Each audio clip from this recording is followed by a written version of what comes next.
Phone scams are becoming more and more common in the United States. We told you earlier today during the noon show, during ABC 7 at noon, about an IRS tax scam that's going around the country. And yesterday, the parents of ABC 7's Darren Hunt were the victims of an attempted scam. And they called the grandparent, and now ABC 7 anchor Estela Casas spoke with Darren about it earlier today. Thanks, Denise. It was a terrifying day for your mom and dad. Tell us about it.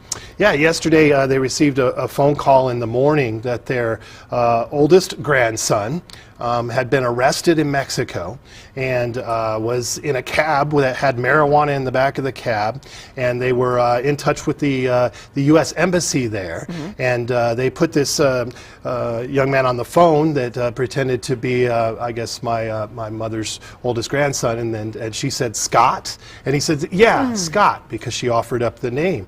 And from there, the scam was on, that he needed money to get out of his current situation, and he needed money fast. It was something like $1,500 to be wired, and they may need more money later.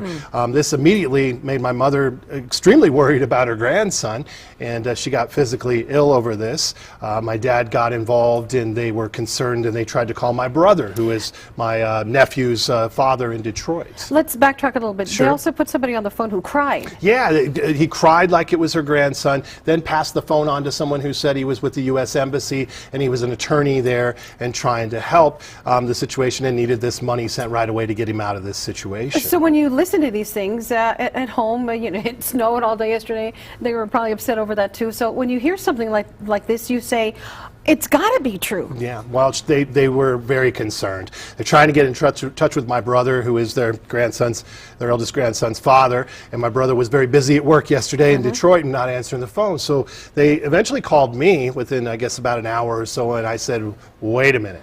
I had done a story about a year and a half, 2 years ago on some people who lived just down the street from us, our neighbors, an elderly couple that similar type of scam, same type of thing. So I said, don't do anything. I'll call my brother, Alan, and I'll talk to him and see what's, you know, if there's any truth to it at all. Of course, I right away thought it was a scam.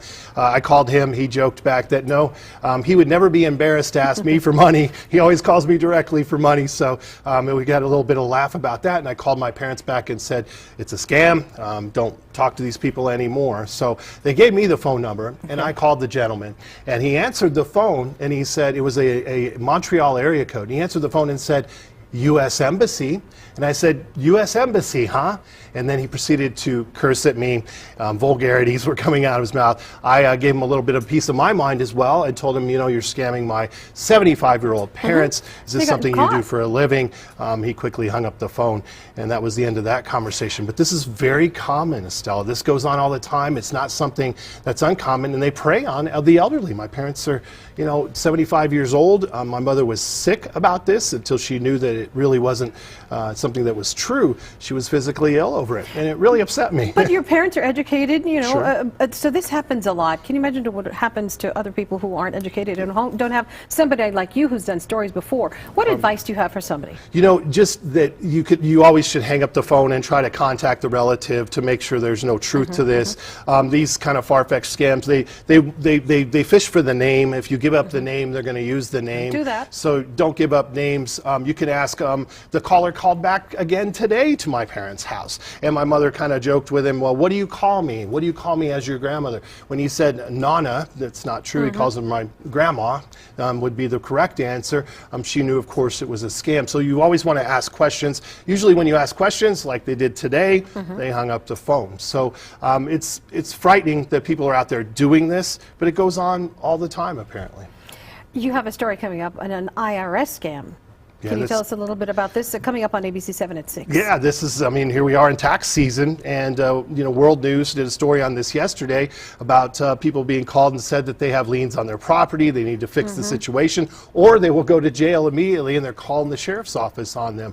Well, obviously none of that is true either, and the IRS does not operate that way. I found a woman here in El Paso today who was scammed like this. Just a couple of days ago, she received the messages on her answering machine at home, and she was smart enough not to fall for it, but you'll see that coming up at 6. Okay, Darren, thank you. Denise, back to you. Watch this story coming up on ABC 7 at 6 and only on ABC 7.